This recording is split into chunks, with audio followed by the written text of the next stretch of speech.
So, you've got your group ready for Rock Quest and you want to be the next big thing on the music scene?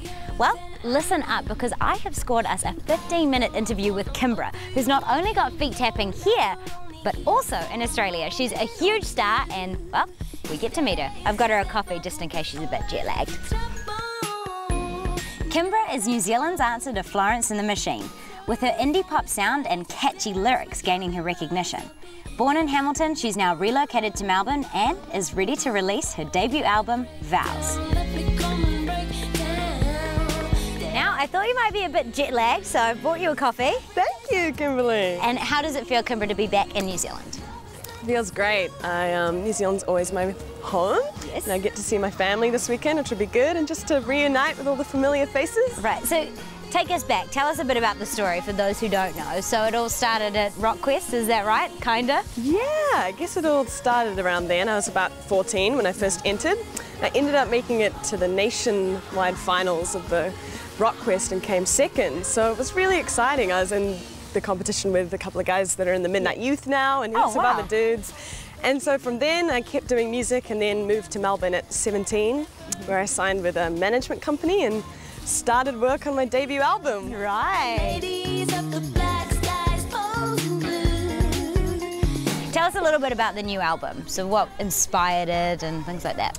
Yeah, well, I've been working on it for nearly 3 years now, really. It's been a long process ever since I moved to Melbourne. And I've arranged a lot of the songs myself and kind of co-produced them. And then when I bring a producer on board, they sort of just help me to refine the sounds and just, I guess, create a world for the song, you know? The album's called Vows. It kind of explores ideas about promises and attachment, and I'm pretty proud of it. Yeah, well, yeah, it's really exciting. I also found some research that you performed when you were 16 at is it an All Blacks game or something like that? Yeah, I did the national anthem for this big All Blacks game. There was about 27,000 people in the audience and it was quite frightening, but it was good to kind of conquer the nerves early on, so I was used to it from that point on.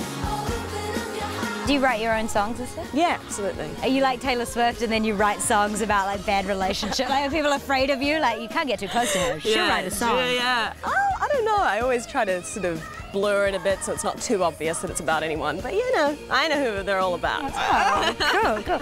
What happens next? What are your goals for, obviously, your music? So this album will come out. What's the sort of best scenario? Where do you want to take it from there?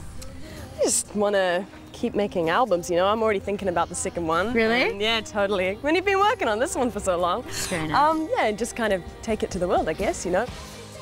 So Rock Quest this year, do you have any advice? Obviously you did really well. There's so many people going to enter this year. What would be your best advice to give them?